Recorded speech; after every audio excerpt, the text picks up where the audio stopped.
Hello, everyone. I see people joining. That's wonderful. So, hello, everyone, and welcome to another Linkedist audio event.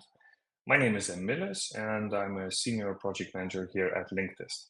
I'll be your host and moderator for today's discussion, and I'm very thrilled to guide us through an exciting and insightful conversation on corporate identity on LinkedIn.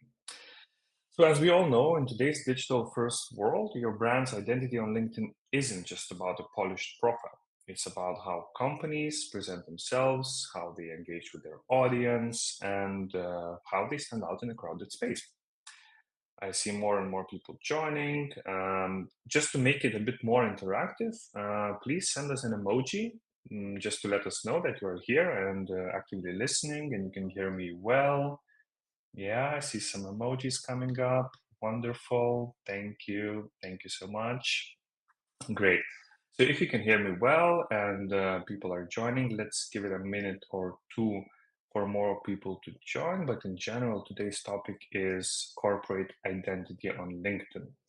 And for those joining our audio event for the very first time, I think it's important to know a few things, and let me share those with you right now. Our event is scheduled for 1 hour and we'll spend around 45 to 50 minutes on the discussion. The last 10 to 15 minutes are all about you. You will get a chance to ask your questions and get it answered by one or a few of our speakers. And if you want to ask a question, I would ask you to write it down for the time being throughout the discussion. And at the end, you will be able to raise your hand, a button at the bottom of your screen, and I'll be able to bring you on stage. Please be very specific and mindful of the time, so mention whom you want to answer your question. So while people are joining, I see more and more people joining, which is great. I believe we can slowly start introducing today's speakers. And so I'm fortunate to be joined today by some incredible guests. And here with me today, we have Marta Kuzmickaitė-Jurkevičienė, communications lead at NFQ. We have Chiara, social media specialist at MailerLite. And we have Pija, Indriūnaitė, brand manager at Omnisend. So I would like to ask one and each of you to just say a few words and just introduce yourself. So maybe we can start from you, Marta. Hi, everybody. I know people keep saying this, but I'm really excited to be here among you. And I represent NFQ Technologies. It's a technology company that provides advisory and technological solutions for various businesses. So even though we do have a few products of our own, we are really a service provider. So that really impacts our communication as well. And I will be glad to share a few thoughts about how to use LinkedIn to support our brand, to support your brand image if you're a service provider. Perfect. Thank you so much. Happy to have you here. And Chiara, maybe you would like to go next. Yeah, hello everyone. I'm Chiara and I'm a social media specialist at MailerLite. MailerLite is an email and marketing automation platform helping businesses and creators grow their audiences and stay connected using newsletters, landing pages, pop-ups, websites, and so much more, all without coding. And in my day-to-day life, I manage our social media accounts. So I get to create content that brings our brand's voice to life. And I help our brand connect with our community in a more genuine and relatable way. Of course, this includes creating a corporate identity on LinkedIn. So yeah, I'm really excited to be here. Perfect. Thank you so much. It will be very interesting to see how LinkedIn is different from any other social media platform that you manage. And our last but not least speaker is Pija Indriūnaitė. Pija, would you like to say a few words, please? Yes. Hi, everyone. My name is Pija. I work as a brand manager at Omnisend. So Omnisend is actually quite similar to MailerLite in that we are doing email and SMS marketing for e-commerce brands. We have more than 125,000 brands using it across the globe. I joined Omnisend around 7 months ago or something. But have been a fan for quite a while. Before that, I worked with quite a lot of different brands from Go Vilnius to Google, CityB, DigiClass, etc. But yeah, now in the last half a year, Omnisend started having quite some fun on LinkedIn. If you haven't noticed yet, I recommend to check it out. And yeah, quite excited for this discussion. Wonderful. Thank you all for a brief introduction. Glad to know who we are here on stage, and I'm sure that each one of you will bring a wealth of experience and insights into this topic about corporate branding, and especially how it works on LinkedIn. This is audio event, meaning that you will not see us, but you will hear us. And I know that there are some people listening for the first time to audio event, and there are speakers who joined for the first time. So no worries. Important that we all can hear each other. Questions will be asked at the end of this event. I think that before we start, it's important for me to just briefly remind everyone what is corporate identity. And the corporate identity is the way a company visually and verbally represents itself to its audience. And usually it includes key elements such as the logo, brand colors, typography, and of course, tone of voice. These components work together to create a consistent and recognizable brand image that obviously resonates with the customers, partners, and employees, also known as target audience. A strong corporate identity not only distinguishes a company from its competitors, but also communicates its values, culture, and mission. And I think that's a critical point to highlight, that values, culture, and mission is a big part of corporate identity. So I think we can start with a couple of questions that I have prepared for our dear guests. And Marta, I would like to begin with you. How important is LinkedIn in shaping the corporate identity of specifically your company compared to any other channel out there? So to answer shortly, it is very important because we are a B2B business, and the audience on LinkedIn is just it is also here to gain insights and information that is relevant to their businesses and their professional lives. So, if we look at our use case, how we use LinkedIn, I think that we can state that knowledge sharing is the main thing that we're doing here. As I mentioned in the beginning, we are a service provider. So we have multiple clients in different industries, and some of those clients are startups, and some of those are large corporates. So it would be great, to communicate our achievements with these clients as much as we'd like to, but sometimes this just doesn't go in line with the priorities and business goals of these clients. And not because there's some secrecies, but just simply because not every client wishes to communicate about the problems they had before they found a technology partner. So we are left to communicate what, well, of course, I'll just interrupt myself that we do communicate about our achievements, but very often we are left with communicating about the lessons and insights that we gained during the process without mentioning particular cases. So knowledge sharing is what helps us to reach our audiences. And we believe that that's exactly what they're searching for. So people follow us probably primarily not for entertaining, but for information. And I see LinkedIn a little bit as our corporate diary, because even though we use other channels for communication, such as events or blog posts or PR and so on, everything that's important lands on LinkedIn. So to answer shortly, LinkedIn is one of our key channels to reach our potential audiences, potential clients and potential employees as well. That's a brilliant answer, and thank you for sharing. I can only agree with you and say that perhaps LinkedIn is not the main professional B2B network in the world. Not without a reason. So we have our audiences here, we have decision makers here, and I really like how you expressed a difference about LinkedIn. It's some kind of a diary to create your story, to share your story. That's an interesting and lovely way to say it. Now thinking about the key elements that defines company's identity on LinkedIn. Pia, I'd like to ask you, do you have any examples of where LinkedIn helped reinforce your company's corporate image?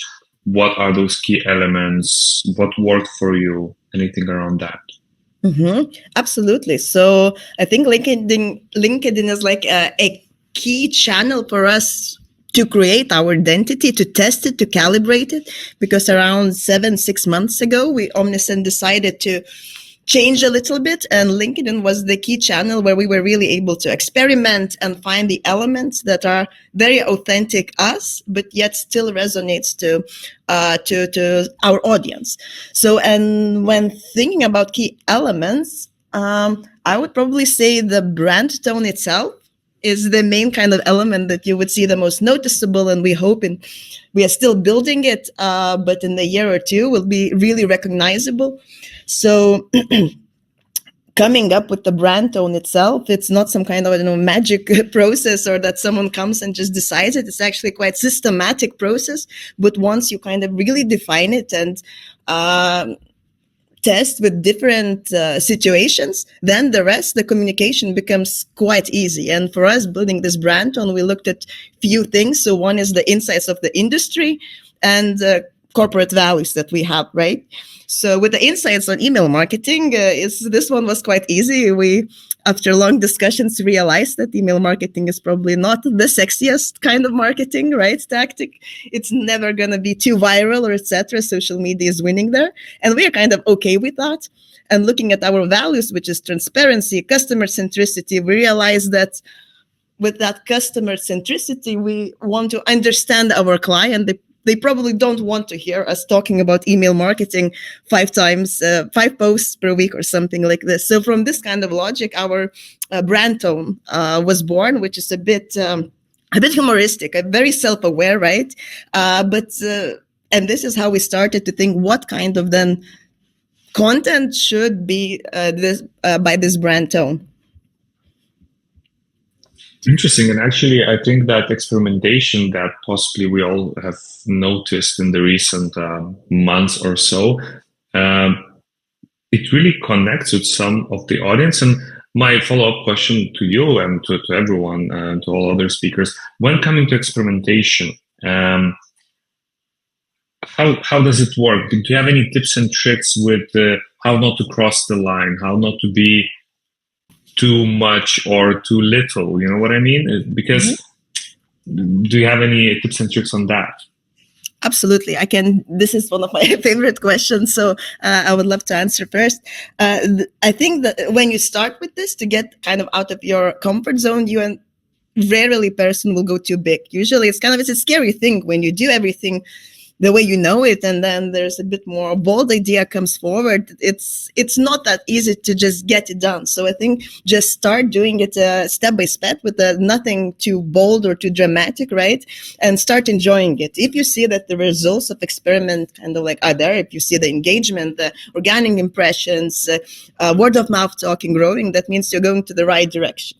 And then with this, your confidence grows, etc. You reach some kind of point where you'll need to add this kind of point of risk management to your kind of list of after each brilliant idea. We used to have this with our previous colleagues and currently at Omnisend. So if we have an idea that some of the team thinks, okay, this might be bold, we have this session of risk management where everyone is trying to be as negative about this idea. And if you have kind of an answer to that of how to defend it, then it's okay, you can go with this. So, but yeah, to conclude, start small, because it's not as easy as it looks to just start with these very crazy bold ideas. And once you get a bit bigger and more noticeable, then you need to start being a bit more careful.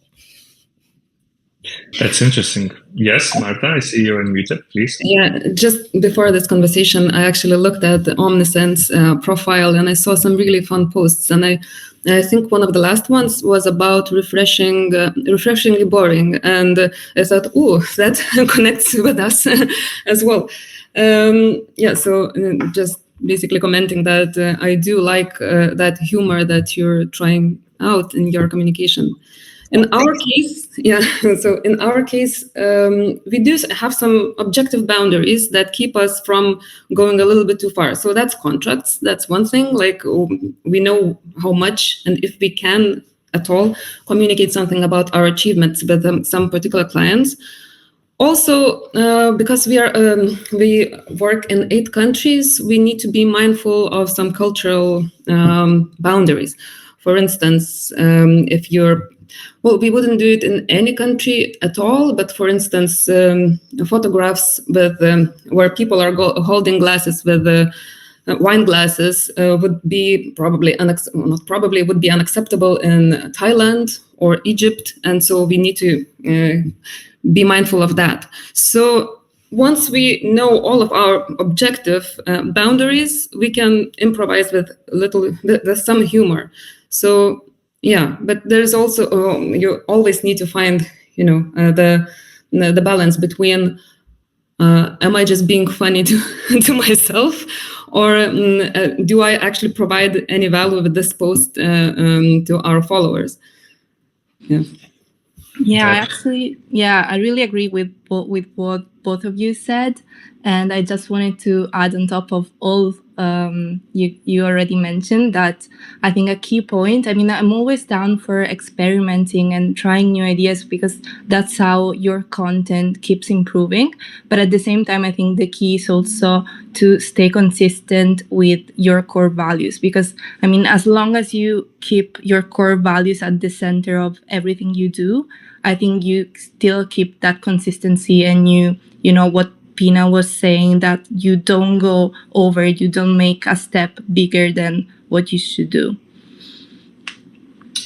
I just can agree with all of you. And as long as you bring value, as long as you keep the consistency and your brand image is aligned, I think that's wonderful. Also bringing new ideas, new, fresh, bold ideas. Perhaps it's a great idea of you, Pia, what you just said, having those vibe killers or idea killers, as we call them, but just for protection, just for safety, just to be prepared for what's coming next, just to be prepared that there might be a different point of views in every and each message that we translate. And so thank you for sharing. Before we jump to the next question, I'd like to take a moment to remind everyone who are listening right now that here at Linkedist, we offer a selection of free ebooks, and we believe that some of them might be useful for you, depending on what you do. We have about LinkedIn marketing strategy, copywriting, social selling, AI-powered marketing, and more. So my colleague will leave a link in this audio event comments. Please check them out, download for free, and enjoy. And now I'd like to talk about more what you already started touch basing a bit about employer branding and employees as ambassadors, because it's not a secret that brand itself is a brand that is a visual and tone of voice. But behind every and each brand, there are people, and with their values, with their views. So perhaps, Chiara, maybe I'd like to ask you, how does LinkedIn contribute to your company's employer branding strategy? And if you have any initiatives that you'd like to share with us today. Yeah, absolutely. I mean, LinkedIn for us is very, very important for our employer brand, because it's the place where we share all about our company culture, our team stories, and all the everyday moments we live at MailerLite, which of course helps potential talent see us as a positive and supportive place to work and to where they can grow their careers. And there's one initiative that we're actually quite happy about, which is our LinkedIn Challenge. That's what we call it. And it's a program that encourages our team to build their personal brands by sharing weekly posts by joining thought leadership activities, like, for example, contributing to LinkedIn collaborative articles. And, by sharing all these insights from their own area of expertise, which could be marketing, customer support, or legal, for example, our team not only builds their own networks, but also reinforce MailerLite reputation as a good place to work and at the same time as a trusted resource for our audience. So, also on our brand page, we try to make sure that, this is what I was mentioning before, we always make sure that our values, for example, simplicity and focus on people, they are always present in all the content we share. So sometimes we talk about these values very directly. So maybe in a post about company culture or employee stories, while other times maybe we try to include them more subtly, like when sharing educational content, for example. So I think that when we do this, when we consistently share our values, we're able to build an identity that feels natural, and that this, of course, helps us spread our employer brand more and more. And in the future, we're actually looking at that LinkedIn feature that allows you to boost your community and your employees' post, because I think that's a good way for us to amplify our team's voices and create more authentic connections, both with our potential talent and both with our customers. Thank you for sharing. What I hear, it makes me very happy to hear that you encourage your employees and they happily do so, because from time to time we hear from around people that people do not feel comfortable sharing on LinkedIn. They don't know where to start, and that's where we as Linkedist can help. But this is not about us today; it's about you and your companies. So I have a tough question for someone who feels like answering it. How in general we can balance encouraging employees to build their personal brands while maintaining the company's overall identity? And maybe someone has some positive impact examples. I see Pija unmuted, please. I would like to jump in with this. So very kind of broad and simple one. If HR is hiring according to values, then majority of this is covered, right? At least this is the ideal scenario, but I still believe it kind of works. This is how you avoid the situation where employees are sharing something that your brand identity doesn't agree with. When it goes to the more specific cases of kind of encouraging them to post and kind of continue this line. So, of course, understanding that it's not everyone's cup of tea, and I think that's okay. Me personally, I'm not a big sharer, but talking about later steps, one of the things we noticed is that when employees are proud of the content itself, of the angle of something, then they are kind of keen to share it. If it's even the same humor kind of works. If you do the same update on the product, but you have kind of a twist of humor in it, then they're more likely to share it because they're kind of proud that their company is communicating in this way. So that is one of the side. The second one is, of course, helping them a little bit. Many of these people are not necessarily marketers, right? Marketers can do that themselves, but if we talk about, developers, people from product, sometimes they might need a little bit of push. And this is what our social media specialist does every time she has a message she wants kind of like employees to share, that she prepares different kind of messages. They're all according to our brand identity, but they're a little bit different. And then all you have to do is just copy paste and post it. Sometimes we even tailor the content for them a little bit. So for example, we have this kind of fun example. I think it happened like 4 or 5 months ago, basically. Few colleagues from the product team, they were looking for some people to attend this interview of like just trying Omnisend product and giving feedback, and they were struggling a little bit. So this is where our kind of creative brains came up, and we thought, how can we help them to kind of communicate it in their own kind of tone? So instead of just posting, we're looking for people to interview. We made this kind of images of them looking at each other and kind of saying that this is a challenge, kind of even Mortal Kombat themed a little bit, of whoever gets more kind of interviewer signed wins this kind of challenge, and the loser will have to participate in company's TikTok image, that video. So basically, actually, like, it was a complete success. Even though they needed 10, they got more than 30 interviews, and actually some of the interviewees actually started using the product. So this is kind of just playing it bit by bit, teaching everyone in the company that, like, this is what you get when you just enjoy and trust the process with this. And I think that it's kind of working for us.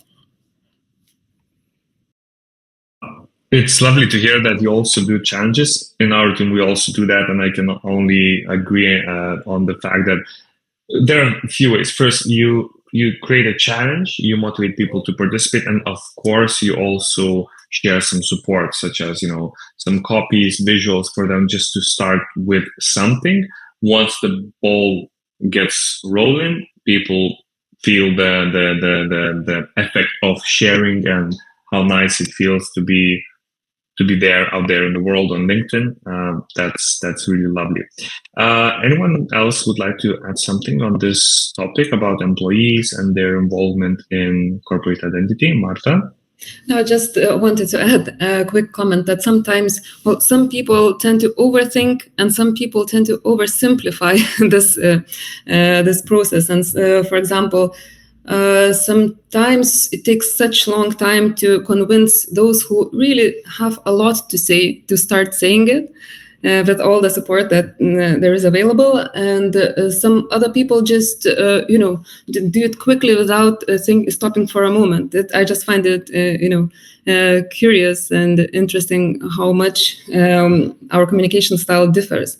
But yes, as you all have said, providing the support to those who will find their courage and their motivation to communicate is essential. Thank you for sharing. And I also would like to ask you a question, because you already touched base on it a bit before, about the challenges in balancing a professional corporate tone with something engaging, authentic, fun. And you already shared a few examples of, working in different markets and different audiences. Maybe you would like to expand on this when it comes to building consistency as well as authenticity on the brand image on LinkedIn. Yes, it's a broad question. Thank you. So, yes, how to be authentic on LinkedIn? That's a tough one, because really, like with most of our messages, we do have some particular goals and call to actions. So I think that what helps us is our usual tone of voice, that we are keeping, staying warm, informal, and however professional, and talking to the point. Like, instead of talking too much, basically going to the point and sharing the information that needs to be shared, that we assume that our target audience is looking for. So yes, I think that actually we go different ways on different communication channels. So we keep LinkedIn a little bit more professional, and the humor and the flexibility is more, maybe sometimes in the visual side and in the tone, but we leave humor for other spaces. For example, we did have quite a successful employer branding campaign with some video ads, and they were humorous, and a lot of our candidates still remember us from those ads. However, on LinkedIn communication, we normally just share our opinions and insights and tips to other businesses. How to stay authentic? We also use LinkedIn articles, and here our colleagues who do write them have the flexibility, the freedom of expression, and even though, yes, they are staying professional with these articles, but I think you can really tell different styles and different trains of thought in those articles. authenticity. Yes, it is complicated in the age of AI. Like, I think that we all agree that AI is very convenient when it comes to automation and all kind of tedious tasks that we do not want to do with our own hands. But on social media, it really doesn't, because people really sense the lack of authentic voice. And so basically my tip here is to not skip the creative part, do it yourself, try to share the real honest knowledge with your circles, and yes, that's basically it. Thank you so much. I think you really touched base on a very interesting topic of AI, and AI is something that is truly being viewed very differently from different perspectives. Personally, I think that AI is a great tool to, as you mentioned, to help to automate tasks and some, in general, it's a great help.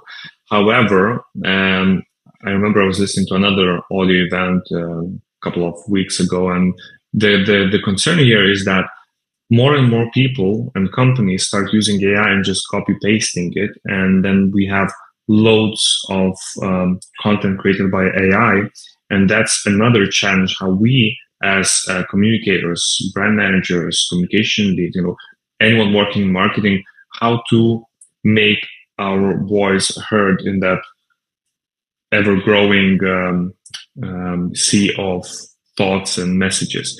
And Pia, Chiara, if you want to add something on the challenges around balancing these two tones, feel free. If no, we can move on. Yeah, Pia? Yeah, sure. Talking about like this professional and corporate tone maybe versus engaging authentic. So while listening, I was thinking, like, me personally, maybe I'm a bit skeptical even of this concept of professional or corporate, because I think we have this image of very old school image of what is professional or corporate, right? I don't know, these 80s computers or something. I used to joke that many B2B marketers imagine when people come to work, they just forget their humor, their understanding of the world or something. They bring this kind of different personality. And looking back, I don't know, at my career and experience and everything, professionals that I know, is it investors, is it CEOs, is it, I don't know, partners from different agencies, right? It's usually like their charisma, they used to talk to or something. This is like where this professionalism comes from. And even before like everyone joined, we were just... the speakers were chatting, and with Emilis, we were talking about that for the next event, we should have a co-host, a dog, right? Is it corporate and is it professional? I don't know. So that's why I'm questioning a little bit this maybe concept of what is professional and corporate. And that's why we are kind of trying to do something different on LinkedIn. And even like when I joined Omnisend, I noticed this very interesting experience of how Omnisend was internally, right? Like how people were talking, how motivated they are, but how, they're laughing and collaborating, etc. What kind of events we had, and then kind of checking it of how Omnisend communicates out there, like this very, but corporate photos, very photoshopped, etc. Very clean, very like this. And this is when we realize, like, we think we are professionals, we're this, so why cannot we be ourselves? So in this way, I don't necessarily think we need to balance it. We just need to really understand that our professionalism is authentic in its way, and kind of like not to fake it, maybe even. So yeah, this is just one angle that I wanted to share because I'm kind of promoter of this attitude towards corporate communication. Yes, Chiara? Yeah, no, I actually loved what you said, because I think this is quite a common challenge, like reflecting the internal culture outside. And I mean, LinkedIn is always being known as a place where you need to be quite professional, you need to use more formal language. But I also believe that that being professional is quite different to being formal, because like you can be professional in a lot of different ways.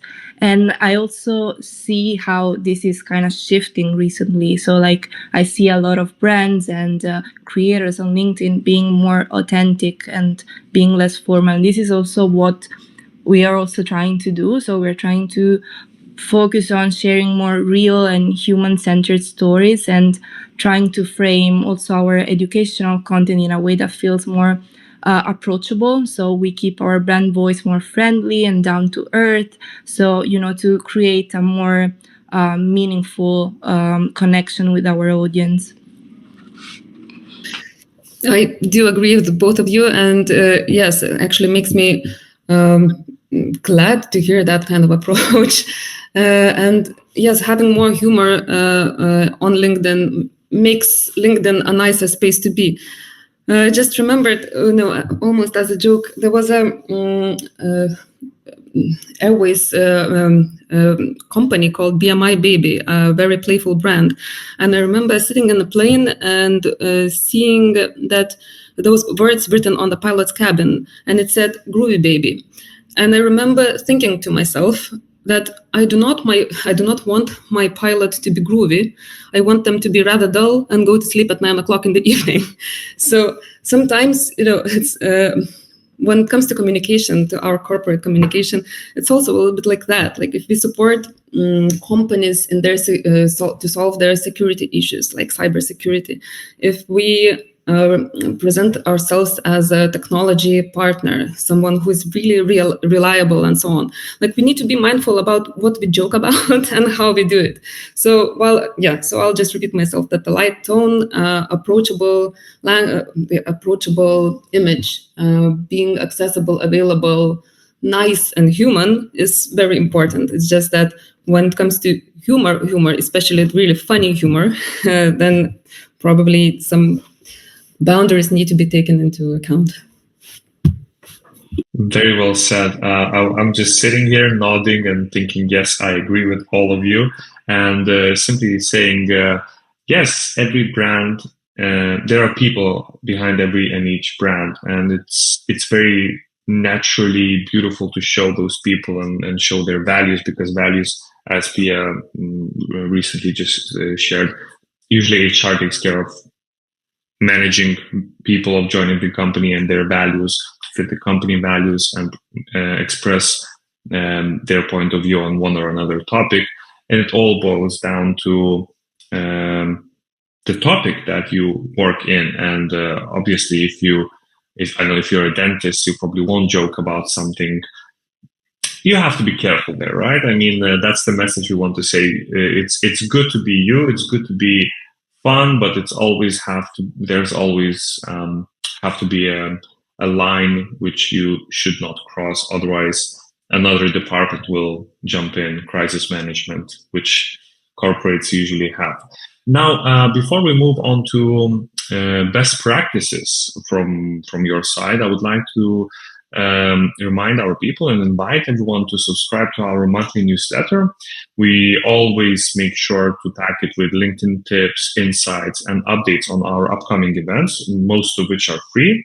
And the link to subscribe to our newsletter will be left in the comment section of this audio event.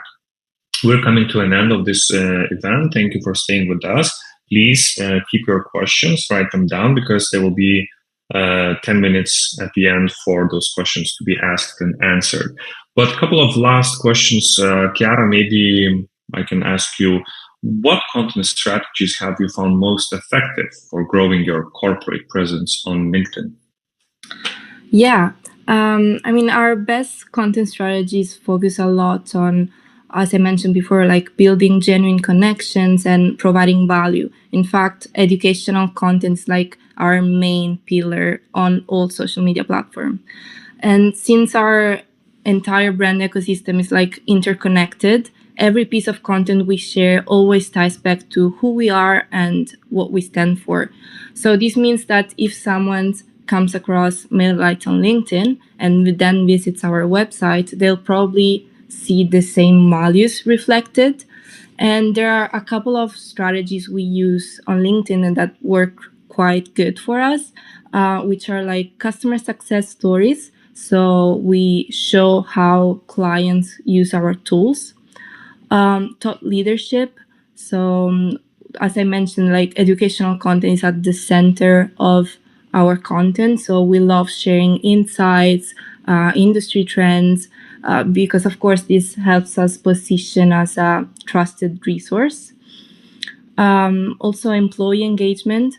As I mentioned, like we do encourage our team to share their expertise, because I think this makes our brand feel more human and more relatable. And one piece of content that actually really, really works for us is interactive content. So we use polls, question and answers, and open discussion to build that sense of community and show that we care about our audience voices. So I think that like on LinkedIn, people love to share their opinions, like they are quite vocal. And I think that if you give them a chance to do so, like to express themselves, you show that you value their insights. So I think for us, like we focus a lot of content that is relevant, relatable and interactive. So this helps us build, those relationships that we really want to create with our audience. Brilliant. Thank you for sharing that. And in relation to the same topic about sharing best practices, I would like to touch base on how do you, any of you, in your companies approach thought leadership from a corporate perspective? Do you use that? How do you utilize it? How does it work for you? Or maybe it doesn't? Because why I'm asking this question, because sometimes we're talking with C-level people and they just don't feel comfortable sharing their voices on LinkedIn. And we, as a personal branding LinkedIn marketing agency, we encourage them to do so. So I'm curious to see from your real life examples, how does it work? Maybe I know, Marta, you mentioned you work in many different countries. So I believe you have different leaders around the globe. How does that work for you?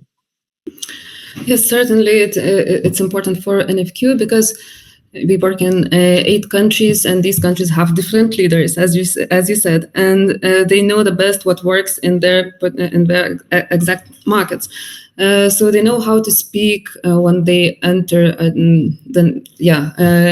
when they go to specific events in Vietnam, for instance, and what to talk about it afterwards. So they find a way of putting words together better than we in Europe could do for them.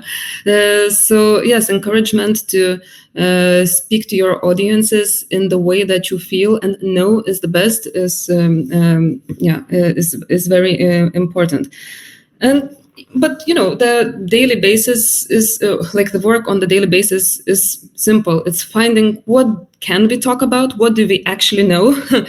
So find the topics and the people who are competent at speaking about these things, and then producing the content together with them. Is it complicated? Well, sometimes where professionals tend to underestimate themselves. You know this effect. It's been discussed broadly. And also some of them, especially in Lithuania and in Poland, tend to be shy and do not want to share so much of their knowledge. They think that everybody knows already what they're thinking and what they are able to say. But I think that communication department or the communication person is there to check this out and say, no, I think that people do not know what you already know, and we can bravely share the content with them. So yes, figuring out what you're good at and then speaking about it consistently will not it requires a lot of resources, a lot of time to do it very frequently. But do it occasionally is also good, because those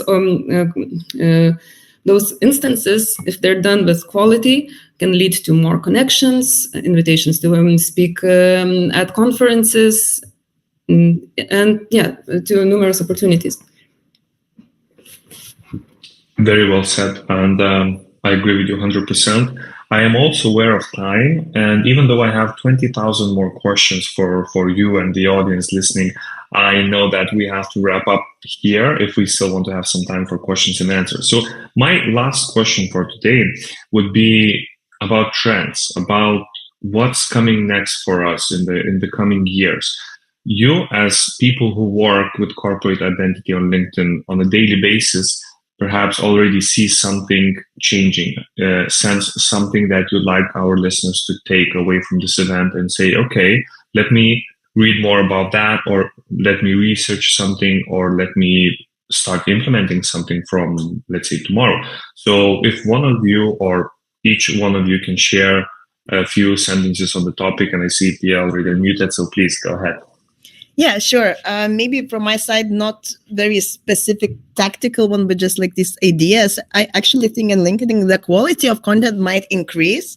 It's a bit of like different because of all the AI trends that you, Emilis, mentioned, but I feel like for quite a while, LinkedIn was seen as this a bit sometimes cheesy, right, portal where the same post about these LinkedIn influencers that are very cheesy and they were always successful. So I think people will start getting this kind of, blindness to this kind of content, and they'll already see that like the memes or jokes that used to work like a year ago or 2 years ago is now they're not that impressive anymore. So I think some of the social media standards from other platforms will come to LinkedIn, and it's going to be quite exciting. And the same with AI, like yes, AI content will be here posted, but I don't think it will be successful for long. And like, it's exactly where people will kind of, many of the audiences will learn how to have this AI, blindness, where they just see, they understand immediately it's AI generated and they move on. And this is going to be an interesting opportunity once again for brands and creatives to kind of bring this authenticity out and creativity there. So this is one of the kind of angles, a bit philosophical, but this is how I imagine LinkedIn in the upcoming year or two. Yeah, I 100% agree with you, because I think with AI and automation growing more and more every day, I strongly believe that people will want brands to feel more human. So I think storytelling and real-time engagement will become even more important in the future. And I think something else that will grow a lot is interactive and multimedia content. So we've already seen LinkedIn recently pushed for more short form video content, and I think that's just the start. So it will kind of imitate other social media platforms, and this will grow more and more. So we'll see more video content, live streams, and interactive content become even more important in the future, I think. I'm also curious what is going to happen to the in-mail messages and all of the other tools that LinkedIn is providing. As you both said, that AI blindness leads to maybe not paying enough attention to messages that you're receiving as well, because a lot of these messages are not written or sent by humans. And when you feel that something is not written or sent by a human, you don't feel that you have to answer, because nobody cares really. It's just a tool. So I'm curious what's going to happen next in this field. But also, I think that with more people joining LinkedIn and that content, as the content is changing, it will be interesting to see how the filtering is going to change. Because a lot of people come to LinkedIn not to see personal stories and personal, pictures from your personal life and from your holidays and of your animals and children. They come here for some professional content. Oh, sorry for mentioning that word again, but they're coming for some information. And it will be interesting how LinkedIn is going to respond to this expectation. How are we going to be able to manage our feed effectively? Yeah. Thank you so much, all of you, for sharing this. And just 2 cents from my side, what we noticed recently, that LinkedIn is also changing in a way to keep people longer at its platform, obviously. So probably you all have noticed that there are games introduced on the platform. TikTok style videos are coming up. Email ads that were banned in European Union are coming back to LinkedIn in EU market as we speak. Also, LinkedIn introduced thought leadership ads, which gives an opportunity to show ads not only from the company page, but also from C-level leaders or salespeople.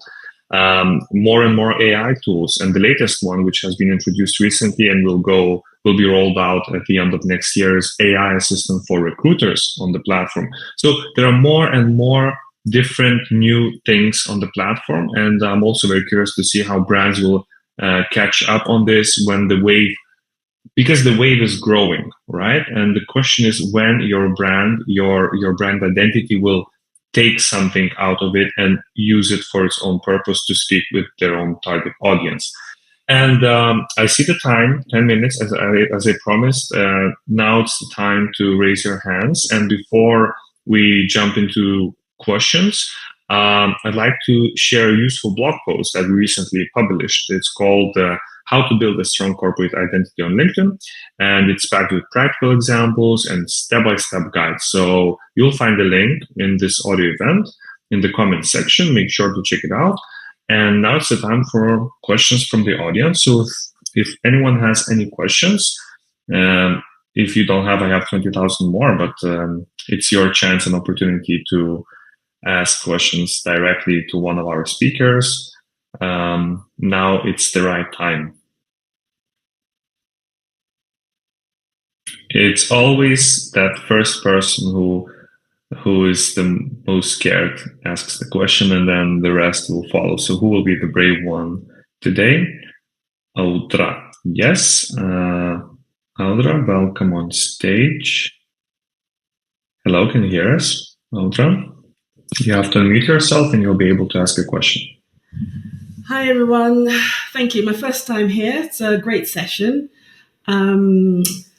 I like the content and like the referral to the when you're talking about professionalism with the airline, the pilots, and so on and so forth. But my question to you, because of time, is so you have all these different platforms, right, where you, as a company, have a corporate, they each have different messages, right? How do you tailor? So we're saying here, LinkedIn is, for example, it's a very corporate sort of place where you sort of talk about your business, as it were. So I'm a founder of a startup. I'm also a data specialist and so on. So the different platforms, the messages I need to put on the different platforms will vary. What do you think? How do you sort of should I say, taper your voice? So on LinkedIn, you're speaking to the right audience at the right time, and then you go to Instagram, TikTok, or whatever, and then your message is still the same, but obviously you're speaking to people who are kind of different, but you want your brand voice to remain the same. That's a good one. And do you want any speaker to respond, or anyone can jump in? Yeah, please. Thank you. Sorry, I didn't hear. Was that the question for me, if I'm not wrong? Audra, can you clarify? Yeah, anyone can answer. It's fine. Okay. So Marta, please go ahead. Our messages are quite similar on each of our platforms. It's just that we choose different messages. For example, like there's the whole, so all of the events that are happening happening at NFQ. So if they're more about our services, about conferences, our lessons learned, and so the primary channel is LinkedIn. When we think of LinkedIn, we think about business connections, about potential clients. When we think about Facebook, it's more about potential employees. So we keep it simpler on Facebook. We do believe that all of our messages serve employer branding goals. So those messages are not very different, but we'll be more likely to share more pictures from conferences, a little bit more from our everyday life or something like that. And Instagram is definitely employer branding and potential employees. So it's even softer, like if I may put it like this. So all of those messages, it's not like we have one message and then we tailor it for every different channel. It would be too costly. It would require too much time. We just think, okay, this goes well on LinkedIn, this goes well on Instagram. I'll quickly jump in. I agree with Marta quite a lot. I think the important word here is prioritizing. I know that we want to do everything perfectly and different in all the channels that there exist, right? But then usually by doing this, you kind of miss on your key kind of like attempts to reach your target audience. So I don't know, for Omnisend, we do have the prioritize kind of channels. It's LinkedIn is the main one. Let's say Reddit, let's say YouTube and X. The other ones are they a bit less loved, at least at this stage, while we're still working with our tone and content and etc. But we know that after half a year or a year, we can come back and rethink like, is this the same list or maybe some other social media channels joining this? So this is also my small tip, not to get too overwhelmed with all the channels there is and all the content we want to tailor for it. Yeah, I also totally agree with what you said.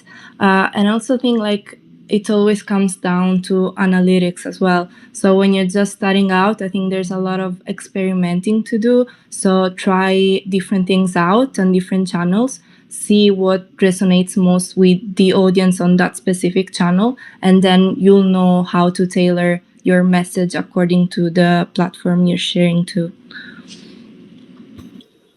Thank you very much. That was so helpful. Thank you. Thank you. Moving you back to the listeners, Audra. And yeah, we have a few minutes for one, maximum two more questions. So whoever feels that they want to get the view from our speakers today, it's your opportunity to ask question now. Otherwise, we will be wrapping up. And anyone? Okay, so Hello. Yes, please. Yeah, so thank you, Emilis. So for those who doesn't know me, my name is Inessa. I'm Emilis' colleague and the CMO at Linkedist. And I have a question for everyone, basically, about LinkedIn advertising, since some of you touched it upon a bit. So I was wondering, from your experience, how important is LinkedIn advertising in building that brand identity?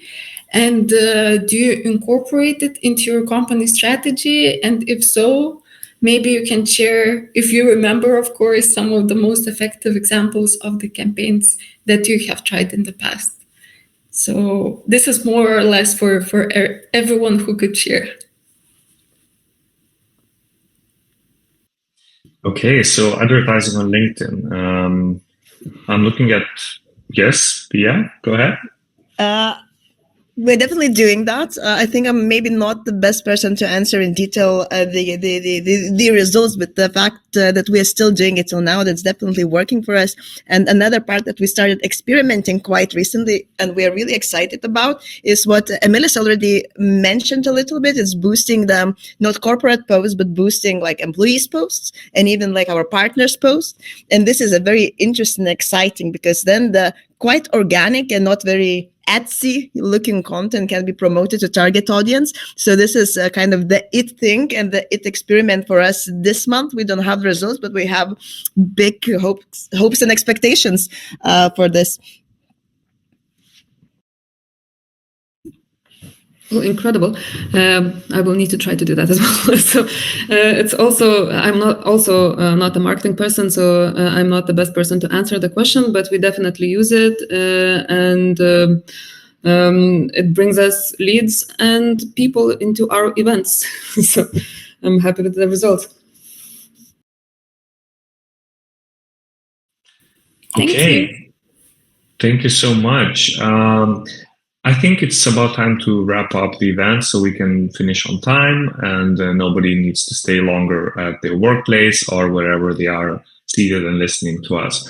I would like to thank everyone for joining us today, and especially our fantastic speakers from NFQ, MailerLite, and Omnisend. I believe that your thoughts about company identity have been really helpful today and very interesting to hear different perspectives, different countries, different markets. So thank you so much for joining me today. I also hope that you, those who listened, found this conversation just as inspiring and informative as I did. The key takeaway would be probably building a corporate identity on LinkedIn is just not about what you say, but also about how you consistently engage, empower your employees, and of course, leverage new trends just to stay relevant. Remember, this platform gives us the unique ability to connect, grow, and tell our brand story in a meaningful way. That's what exactly everyone was highlighting, the values and the meaningful messaging on the platform. So take what you've learned today and think about how your brand, how your company can elevate its presence on LinkedIn. I encourage everyone to stay connected with our speakers, connecting with me, with my colleagues, following Linkedist brand on social media, as we share a lot about LinkedIn trends, tips, and tricks. And don't hesitate to contact me or any of my colleagues if you need help with LinkedIn. So thank you all once again, and we look forward to seeing you at our next event. Have a nice evening, day, or wherever you are. Have a good time after this event. Thank you for joining. Thank you.